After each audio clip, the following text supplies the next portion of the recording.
Edwards with the lead. Donovan Edwards down the sideline. Gets past Ramsey. Donovan Edwards. Touchdown, Michigan. The Sky. The play action. Bennett looks down the middle. McConkey's wide open. Touchdown, Dogs.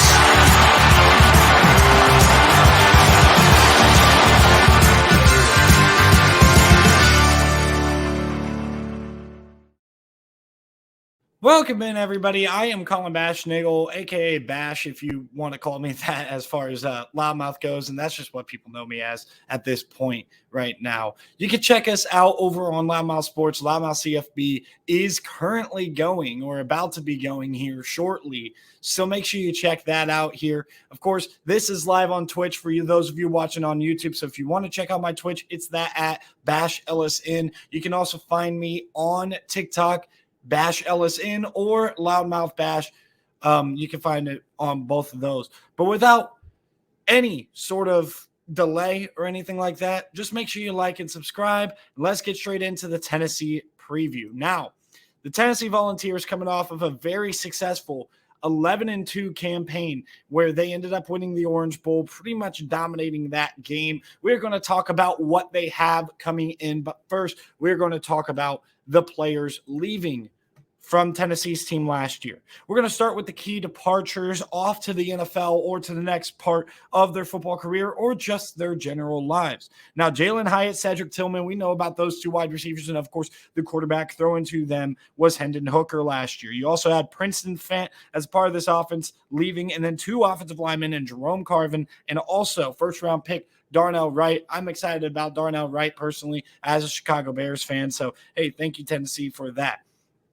Defensively, a defense that was not very good, but you saw some shine out of big number 9, Byron Young, an edge rusher, who ended up leaving, as well as Jeremy Banks, kind of a leader on this team. And then Paxton Brooks, the punter, is gone. Those are key departures there. And now transfer portal. You know, the biggest thing I realized with this transfer portal is they really did not lose any big time impact players. I think when you talk about the last two teams we had, Georgia and Michigan, we had guys who made plays like an Andrell Anthony, AJ Henning for Michigan, or on the other side of things with Georgia and Adonai Mitchell enter the transfer portal. Bear Alexander entered the transfer portal. You don't really get that with this Tennessee team. Dejon Terry is a guy who transferred to Oklahoma, and Laneith Whitehead, I already talked about him at Georgia. He's transferring there. Amari McNeil could be a big addition for Deion Sanders, and probably one of the bigger losses that this Tennessee team had. RJ Perry to USF, Taven Jackson, a quarterback, over to Indiana, a wide receiver, Walker Merrill, to Wake Forest, also wide receivers Jimmy Holiday to Western Kentucky, and Jimmy Callaway over to Louisville. My question to you Tennessee fans out there, because I don't know this, is he related to Callaway, who played there a few years ago? That's my question to you, but you can answer that in the comments. Speaking of skill position guys leaving, Justin Williams-Thomas is going over to California, and I think that's more so of a depth play with Jabari Small and also I don't know why I'm drawing a blank on his name. Jabari Small and Jalen Wright coming back. Jalen Wright, of course, being running back 1, but both of those guys coming back. So Justin Williams-Thomas decides to enter the portal. Same with Whitehead that we talked about earlier. Defensively, you did not lose a whole lot. You have Jordan Phillips going over to Maryland, and I already talked about Dejon Terry. Talking about transfers you brought in Caleb Williams. No, not that Caleb Williams. It's actually Caleb Williams, a linebacker from Liberty, that you bring in. Gabriel Judy Lally is a guy at corner who potentially could give you depth or push for a starting spot. He comes in from BYU. Other defensive players that come in is Omar Norman Lott, a guy from Arizona State, one of those big-time transfers, or not, one of the many transfers that Arizona State had leave. Then you have linebacker Keenan Pili. I think it's Pili. It could be Peely. I'm going to say Pili from BYU. He was a 12-time starter last year, started in all 12 games in the regular season from what I could tell.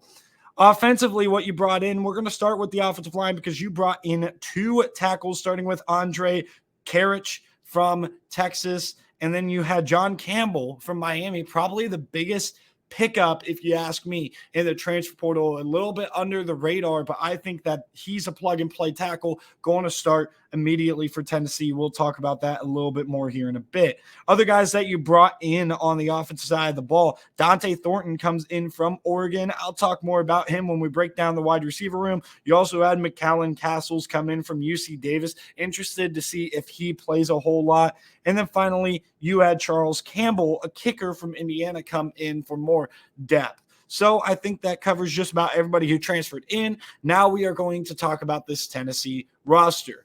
We know Joe Milton's about to be the starter. A lot of people are also excited to see how Nico Iamaleava is going to come in and play as a true freshman, 5-star kid. Personally, I'm excited to just see him in a little bit of garbage time. And when we look at the schedule, you will see a good handful of opportunities to get Nico Iamaleava live reps for the entire fan base to see in game. Now, when you talk about this running back room, like I said, they're pretty loaded to the point where 2 running backs enter the transfer portal, left, one of them transfer portal and left. One of them, Laneith Whitehead, of course, going to Georgia, but you have Jalen Wright coming back. You have Jabari Small coming back, who fit the system perfectly, both in between the tackle runners, very similar runners. They are nice plug-and-play players. Now, Jacob Boren comes back at tight end, so losing a guy like Princeton Fant is not that big of a deal. But you did run a lot of 2 tight end sets. So the question for me is, who is that 12 personnel tight end? Is it going to be the true freshman Ethan Davis, or is it going to be the UC Davis transfer McCallan Castles? I think you guys took Castles for that position. So I really do think that Castles is likely going to get the nod, but watch out for the true freshman Ethan Davis to get some good run there at tight end. Now, looking at this wide receiver room, I told you I'd save this, of course. We know the starting 3 is likely going to be Brew McCoy, Ramel Keaton, and Squirrel White. Now, personally, I did not even know Ramel Keaton at the end of the year had more eligibility left. And then I was looking back at rosters back in February, and I was like, wow, Ramel Keaton's coming back. This team, they're going to be good because Ramel Keaton's there. But also bringing in a guy like Dante Thornton. He didn't necessarily show a ton last year, but he went for a $151 against Utah, had big-time plays all throughout the season, had a ton of 20-plus yard receptions. He is a big play threat. He's a guy to watch out for in this Josh Heupel system. Other guys who could step up, I'm watching out for freshman Nathan Leacock as a guy who could potentially play early. You also have Caleb Webb and Chaz Nimrod, who have been in the system a year. Hopefully they take a second-year jump, but watch out for Nathan Leacock to make some plays here for the wide receiver room. Talking about this offensive line, the big question is who is going to replace Darnell Wright? And then also I brought up Jerome Carvin. First off, having Cooper Mays come back is a huge thing for this team, as well as Spraggins at guard. You have Ollie Lane, who's also an experienced player. So the interior I'm not as concerned about. The tackle position is really where I'm concerned about. Like I mentioned previous, you brought in 2 transfers in Andre Karich and John Campbell Jr. to be able to fill that tackle position. Now, Gerald Mincy is a guy who you got to expect is going to start. He's been in the system for a year. He's going to be ready to go. So is this offensive line going to be elite? It's not going to be anywhere near the first 2 teams that we talked about with Michigan and Georgia, but it's still going to be a pretty good offensive line. And in this Josh Heupel system, how quick their reads are, they don't need to be great to succeed at the offensive line. And they were a pretty solid offensive line last year. So I'm curious to see, especially with the big athlete that Joe Milton is, I'm curious to see how this offensive line gels. It might take a little bit, but again, we'll talk about the schedule a little bit later. It seems like they have a little bit of time. Tyler Barron on defense. We're going to shift gears to defense. Tyler Barron is back for his senior year along with Amari Thomas. You have Bryson Eason taking that spot that Byron Young basically had. It was also Tyler Barron's spot that Byron Young basically had. But overall, like Omar Norman Lott, a guy we talked about in the transfer portal coming in from Arizona State, he was a guy that adds depth, or he is a guy that adds depth to that defensive line that might be missing it in this 3-3-5 hybrid system here. Now, talking about the linebacker position, I'm a little bit concerned about it. Now, I think Keenan Pili is going to be a good player for you at linebacker, but the depth just isn't there. What does Joshua Josephs bring to the table? Elijah Hearing. And then Arian Carter, does he get some immediate playing time as a true freshman? That's my question about it. At least you have Roman Harrison, who's been in the system a little while. Same with Aaron Beasley. You have a little bit of experience at the top end. Not necessarily the biggest quality. Now, Aaron Beasley is a guy who's a headhunter. He's a hard hitter. He's not the greatest in coverage. And I worry about this linebacker core in coverage because their secondary actually is not all that bad, and they return almost everybody. Talking about this secondary, you have Danico Slaughter coming back. You also have Kamal Hayden coming back. I think it's Hayden. It might be Haddon, but whatever. I mean, I've watched him play plenty this past year. Now, Jalen McCullough is listed as the starting safety. However, I wouldn't be surprised if Andre Turrentine takes some more reps away from him. Let's keep in mind that last year was his first year in the system. He was a redshirt freshman, transferred from Ohio State, a Nashville kid, came back home. He didn't necessarily transfer out of Ohio State, not just because they have a lot of safeties that were in front of him, which they did for sure. Upperclassmen. We saw Ronnie Hickman, who's now going to the NFL draft, or went to the NFL draft, didn't get drafted. But you also see guys like Lathan Ransom coming in, and the younger guys. I don't need to talk to you about Ohio State right now. That video will come here soon. But Andre Turrentine mostly came to Tennessee not because he couldn't hit the field, but rather it's just closer to home. He's a Nashville kid. So Andre Turrentine is a guy I do think is going to push for a little bit more playing time. And you also have Wesley Walker. So between those three, I think you have pretty solid safety play. And like I said, I don't think this with Tamarian McDonald, I don't think the secondary is going to be bad. They're very experienced, a lot of seniors, and, returning your entire secondary, a lot of Tennessee fans and a lot of critics of Tennessee could be thinking one of two things. Hey, they returned everybody. Does that mean that they're going to be as bad as last year? That's a possibility, but their floor is being as bad as last year, and you got to expect some development, some big jumps from a guy like Andre Turrentine, and then maybe if their secondary still struggles, maybe you have one of these young secondary players like a Jack Luttrell or a Ricky Gibson step up and make big plays there. So you got to watch out for a good handful of potential breakout players, the wide receivers, Dante Thornton and Squirrel White for sure. I think those are pretty obvious to everybody. I think Keenan Pili is the one transfer that's probably more so plug and play than anything else. That and John Campbell Jr. at the tackle position. You also have Gabe Judy Lally, and the biggest reason why I bring him up is because he's another experienced piece that you bring into the secondary that, hey, if that secondary isn't better, you can have Judy Lally come in and make some big plays for this team. I already talked about Andre Turrentine as a guy who could potentially push for more playing time. Caleb Hearing, David Hobbs, they can really, push for some playing time and specifically I think of Hobbs right here. That's if this team really needs that extra push. Now, they are very experienced on the front three, on the defensive line. So we'll see how that all plays out. But without, any more delay, we are going to get straight into the schedule prediction. I always forget about these banners. I will hopefully remember that or just stop doing that. All right, so here's the schedule popped up. And like I said, you have a little bit of time with two easier games to start off. And I will say, though they are supposed to be cupcakes with UConn and UTSA where they are, and Austin Peay definitely is one, UTSA and UConn might be a tougher game than Virginia. I mean, UConn returns a lot of what they had from last year, a bowl team last year, and the first or second, I can't remember if it was first or second under Jim Mora. And then, of course, UTSA, though they're not going to be as good as they were last year and the year before in 21, they're still going to be a good team. You got to respect what Jeff Traylor's got there, and they bring back Frank Harris for sure.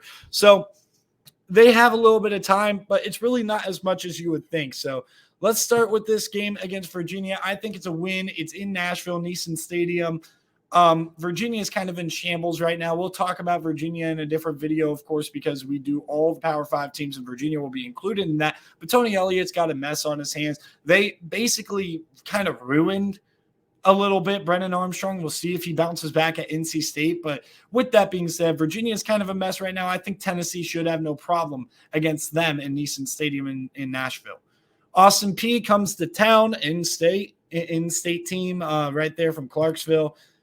Austin Peay, that's going to be a win. No problems there. At Florida, if Florida's going to get things together, it's going to be later in the season. I got too many questions about the quarterback position. I'm taking the Florida Gators, or I'm taking Tennessee to beat the Florida Gators here on the road in Ben Hill Griffin Stadium. Man, I'm having a lot of mess ups here today. UTSA, I do think this is going to be a win. I don't think UTSA is talented enough to stick with Tennessee, but Tennessee, don't sleepwalk through that game. This team is too good for you to sleepwalk through, okay? That's the only thing I'm going to tell you right now. South Carolina, this is going to come back up later in the video. I have you winning, getting your revenge against South Carolina Gamecocks at home, and I think the revenge factor is going to be big. That's where Hendon Hooker tore his ACL. His Heisman campaign was absolutely wrecked just because of that, and you got absolutely demolished on the road at night. Williams-Brice, one of the most underrated environments in all of college football.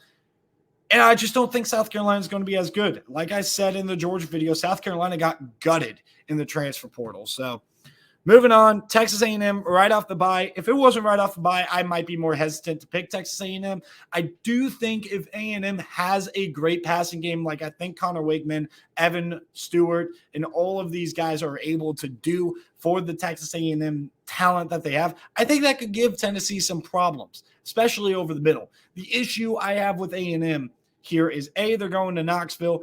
B, I'm not sure what their secondary depth looks like. Losing guys like Denver Harris, who played immediately last year, losing guys like Smoke Bowie. This is going to be interesting for me to see with Texas A&M how their secondary really works, and I think Tennessee could have a lot of success against them. But it's right before Alabama, which could make this a trap spot, and I have you losing to Alabama on the road. Talk about secondaries. I think Alabama has one of, if not the best secondaries in America right now. Alabama video will be coming at some point down the line. We have plenty of time to talk about them, but it does not matter if Tennessee cannot score as effectively as they did last year against Alabama. It will not matter about that quarterback position for the Crimson Tide, especially in Bryant-Denny. So it'll be interesting. I wouldn't be surprised if Tennessee could win this game on the road, but I just don't expect it on that third Saturday in October that the Tennessee Volunteers go on the road at Bryant-Denny and carve up that experience and fantastic secondary who also has talented young kids. On the road at Kentucky could be tough, but the issue is Tennessee versus Kentucky. You clearly have Kentucky's number, and you clearly can put up points. Josh Heupel specifically puts up points. 44 points last year and an absolute drubbing 44-6. And then the year before, you needed every bit because you couldn't stop Will Levis in the Kentucky Wildcats in 2021 in Kroger Field. You needed 45 points to win that game, but you got 45 points nonetheless. UConn, like I said, could be a little bit tougher than a lot of people might think, but you're still going to have no problem beating the UConn Huskies there at Missouri right before you get that home game against Georgia. Hey, guys, quit telling me that we beat the crap out of Missouri. We beat them by like 42 points or whatever the heck you did last year, 35, I think it actually. Was it 66-24 or 59-24? Can't remember. They got away from Missouri. It was a 7-point game with 7 minutes left in the third quarter. It got away. Missouri returns almost their entire defense that flashed last year. It shut down Georgia for the most part in that game. And the bottom line is this with the Missouri Tigers. This game right here does not matter as far as or what happened last year. You want to tell me you're going to beat South Carolina despite the fact that they beat you 63-38 last year? Huh? Well, we lost Hendon Hooker. They were blowing you out before Hendon Hooker got hurt, okay? That might have piled on to that, but guess what? You guys were bombing the ball down the field up by 35 points, up by 28 points against Missouri last year at home. Now you got to go to Fairfield against a team that is going to be a whole lot better than they were last year. And I'm hearing Jake Garcia looks good. If Jake Garcia can play a lick of football, Missouri is a dangerous team to watch out for, and they could throw a wrench into a handful of teams' plans for sure. I'm going with the Missouri Tigers in this game. I'm high on them. I love their defense. I like their wide receiver room, bringing in Theo Weiss, bringing back Luther Burden for his sophomore season, and this running back room led by led by Schrader. I like this Missouri team. Georgia Bulldogs, I also have that as a loss. Listen, the biggest question I have about Georgia is that secondary. We already previewed Georgia. This offense is going to be a tick better if Carson Beck is a good quarterback. Now, that's an if. That's a big if, but I think Georgia has your number 100%. And finally, Vanderbilt, I think you get that win. So overall, I have the Tennessee Volunteers going 9-3. And I don't think that's a disappointment. I think this is somewhat of a transition year. I think you need to get an experienced defense that is more talented than what you have. And you have a tough schedule now. You have to go to Bama. You have to go to Missouri. You have to go to Florida. You have to play Georgia, right? This is not an easy schedule. So with that being said, sorry, I'm getting a little bit distracted here. With that being said, make sure you comment down below what you think the Tennessee Volunteers are going to do, and watch out for the TikTok. Okay. And so make sure you guys like and subscribe. Check out everything we got at Loudmouth Sports. Thank you guys for tuning in. Really appreciate it. I'll see you guys.